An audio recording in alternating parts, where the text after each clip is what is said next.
Hey, Prosperity Partners, here we go with the second video in our series, or actually really the first one in terms of the actual training on prospecting. So what I call prospecting 101. So let me go ahead and share my screen and I'll jump right into this training because this is the most important aspect of our business. Let me just jump right into it. Guys, we're going to talk today about how to find people to talk to, about our service, which is our Legal Planner ID Shield service, and also our opportunity, which is the Legal Shield home business opportunity. So let's talk about that. Let's go into the next slide. So I talked on the first video about the most important thing that we have in our business. Our number one asset is our list, our contact list. And ideally, this is our inventory. So you want to put together a list and be constantly adding to your list. Now, when I say a list, it could be on in fact, most people will start with a piece of paper. You can't see it. It could be in a binder like this. It could be on a piece of paper. I don't really care, but you need to start a list and then you need to be adding to it all the time. Now, you can say, well, I have mine on a computer in a spreadsheet. That's fine. As long as you have a list and it's written down and it's not in your head and it's not in your phone.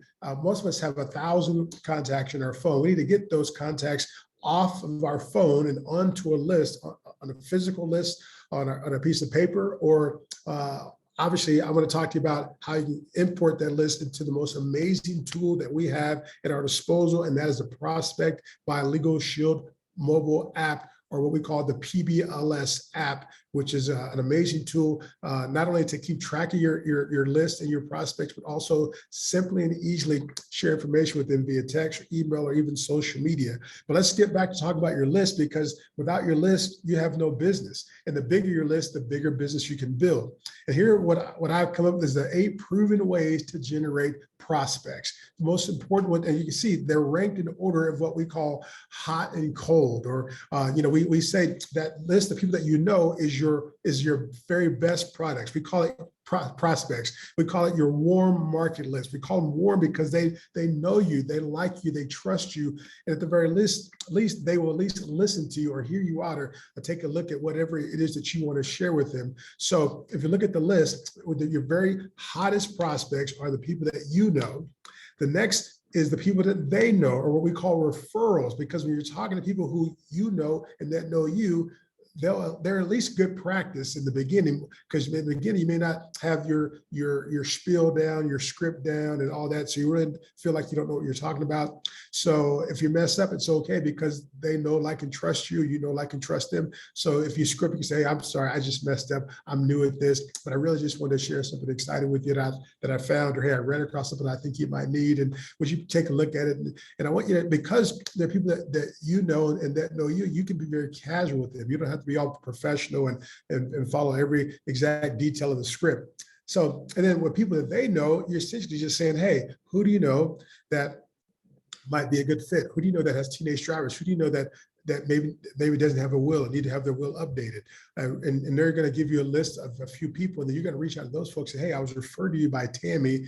She thought you might have an interest in the service that we offer. You mind if I share some information with you? Hey, I was referred to you by Will. Will thought that you might be open to keeping your income option open if the money was right.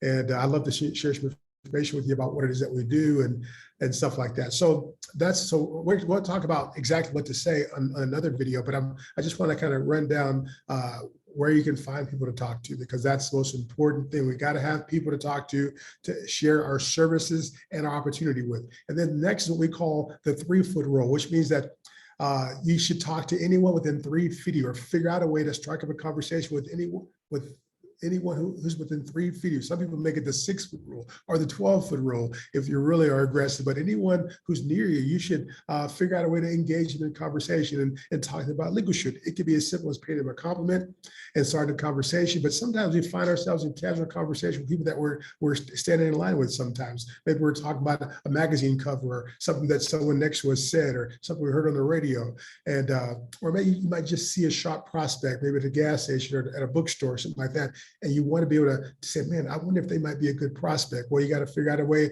to engage them in conversation, and then ask the magic question to see if they might be a potential prospect instead of just a suspect. And then next on the list, as we get to a little warmer and colder areas, is client list. Maybe you have a list of clients. Maybe you had you're part of a club or part of another group, or maybe you have clients that you in your business or that you used to work with. And but again, these are people that you know of, and they may know of you. So they're not necessarily people that you know or that know you, know, like, and trust you, but there are people who you know of because maybe they were clients of yours and they know you from that aspect, or maybe they know you because you're part of an organization that they're a part of as well. And then, of course, you can do some advertising.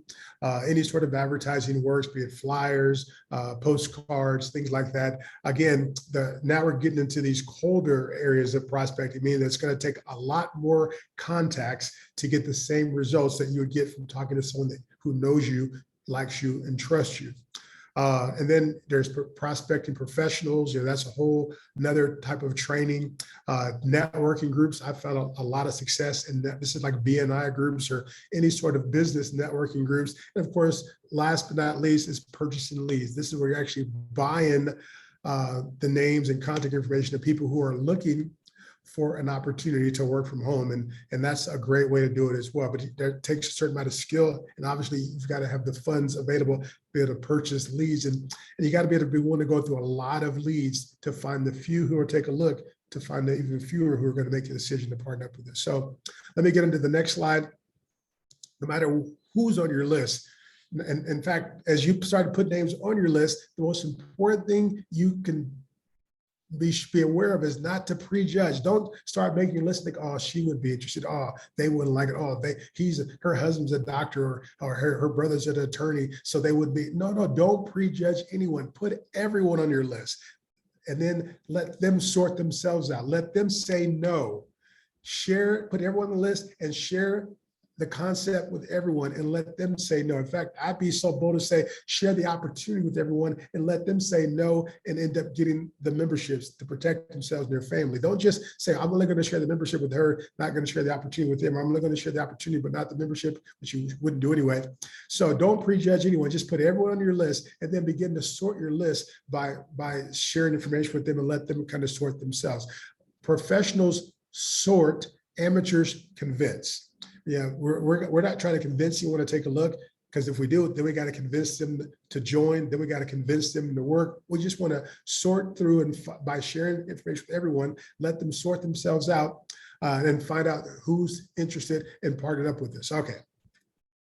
So again, I mentioned this earlier. They say the number is actually 2,000, but I put 600 because I think most people can relate to 600, not 2,000. But social studies has proven that you know a ton of people on a first name basis. You just need some way to jog your memory to help you think about them, like people you went to school with, high school, college, your insurance agent, stuff like that. So you need what's called a memory jogger. When you start looking over this list, accounting, who do you know in accounting? Maybe you have a brother, sister, coworkers, someone that works in accounting, acting, advertising, drywall, dry cleaners. Do you know that? Have you talked to your dry cleaner? Do you take your clothes to the laundromat or the dry cleaner? That person could be a potential prospect. They probably need our small business plan if they're the owners of the dry cleaner, or they might be open to an opportunity or just the service itself. So begin to think, find a memory jargon, or maybe take a screenshot of this one and begin to go through and say, who do I know in Hawaii or Illinois or Kansas? And all these things are just to help you jog your memory. Do you know someone who invests in stock markets? What about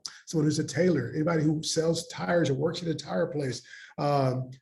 Townhouse, transmission, rollerblading, roller skating, restaurant owners, people who work at a restaurant. But these are just to help you begin thinking of people that you may not be top of mind for you, but as you begin to go with this memory jargon, you'll begin to think of people. And then when you think of one name, guess what? You know 2 people who work in a restaurant business or who own a restaurant. And then you know 3 people who do this, and 3 people who are teachers. And on this one name will make you think of another, because you'll think of Tammy, and then you'll think of Tammy's brother, and then you'll think of Tammy's brother and his girlfriends, and then his girlfriend's sister, and on and so forth. Okay. So what do you say to the people that you know?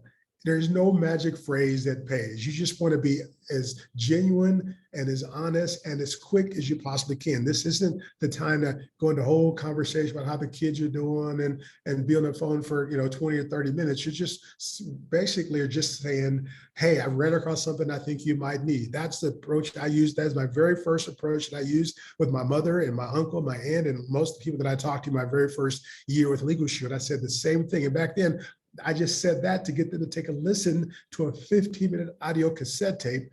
And not everyone listened to the tape, but most of the ones that listened to it decided to sign up. I made $7,700 by asking people to listen to a 15-minute audio cassette tape. And what I said to them to get them to listen was, hey, I ran across something I think you might need. You can do that. And it's a very natural way of approaching someone that you know, because they're thinking, that means, oh, you thought about me, you think it's something I might need. What is it? And you don't have to get into, say, look, I can't really explain it to you, which you really can't, because unless you have 20 or 30 minutes to explain it to them, you really can't. So what you want to do is send them some information to review, or invite them to one of our live presentations where they can find out about it from one of our Hangout presenters. And but again, here's an idea of a few scripts, but I like to keep it simple and quick. I ran across something I think you might need. Or of course, our number one income earner, Brian Carruthers, says, do you keep your income options open? Or if the money was right, do you keep your income options open if the money was right? That's what you might say to someone who you look up to, who you know might be a professional, or maybe they have someone that you look up to just because of their socioeconomic status, or something like that, and you're not really sure how to approach them about an opportunity. Hey, if the money was right, do you keep your income options open? That'd be a great approach. Again, it's simple and quick, because you're just trying to, again, we're not trying to spend a lot of time. We're just trying to sort through the list, and those that are interested, yeah, I keep income options open. Yeah, what is it that you want to share with me? You're just trying to, okay, great, let me get you some information. Great, let me get you some information. You just want to go down that list and try to reach out to as many people as you possibly can every day. All right, let's go to the next slide. And then what do you say to people that they know? Again, this is talking about how do you talk to referrals? You certainly want to get referrals from everyone that you know, especially when they join and they get the membership. That's a great time to ask them for referrals. But we believe in being specific. Don't just say, do you know anyone who might be interested in our service? Because then in their mind, their little mental Rolodex are going, I don't know. But if you ask them, hey, who do you know that's in sales? The Rolodex stops at Joe, who's in car sales. You say, you say, who do you know that's a teacher? The Rolodex goes, my brother-in-law, he's a science teacher. And then, who do you know that's always enthusiastic? Oh man, my sister, man, she's always, everyone calls her Mrs. Enthusiasm. Ambitious. So you want to ask them for what we call the STEAM method: sales, teacher, enthusiastic, ambitious, and money motivated. If you'll ask for those 5 titles, you'll most likely get 5, maybe even more, because most people know more than one teacher, more than one person who's ambitious or enthusiastic. And then here's a simple script as to what you could say to those folks. Hey, John, I was recently talking to Shelly about it, and she mentioned that you might be you're the best salesperson, you're the best teacher, you're the most enthusiastic, the most ambitious or money motivated person, whichever one fits them, that she knows. And your name came up in the conversation when I mentioned to her what we do. Now, you may or may not be interested, but our company's rapidly expanding in your area, and we're needing a few talented individuals. If I sent you some information about what we're doing, would you be open-minded to taking a look? Notice what I put there in bold. If I, would you? That's a magic phrase, and open-minded is also a magic phrase. If I, would you? Means that most people say sure, and then open-minded, everyone says, everyone wants to be open-minded. So that's a great way in any approach that you use to say, if I sent you some information, would you be open to taking a look at it? And most people will say sure, and give Shelly and I your thoughts. Again, we're just trying to move through the list and find out those that are interested in taking a look. At this point, we don't care if they join, we don't care if they buy. At this point, all we want to do is find out who's interested in taking a look, and then we'll follow up and follow through and let them sort themselves out. So that's kind of, I wanted a good wrap up this first video. I just wanted to kind of get started on talking about prospecting and your list, and how to find people to talk to, and what to say to those people. We're going to talk about some of the other areas of prospecting, like what to say to the people that you meet, the 3-foot rule, how to contact people on your client list, advertising, prospecting, networking groups, purchasing leads. But right now, we're going to talk specifically, we're just talking about the list. The next video, we're going to talk about how to take that list and import it into the Prospect by Legal Shield app, and how to simply and easily share information via the app. And basically, the app's going to do all the work for you. And all you got to do is just follow up with them and follow through. And we're going to talk about that as well. Thanks for watching. We'll see you in the next video. Bye-bye.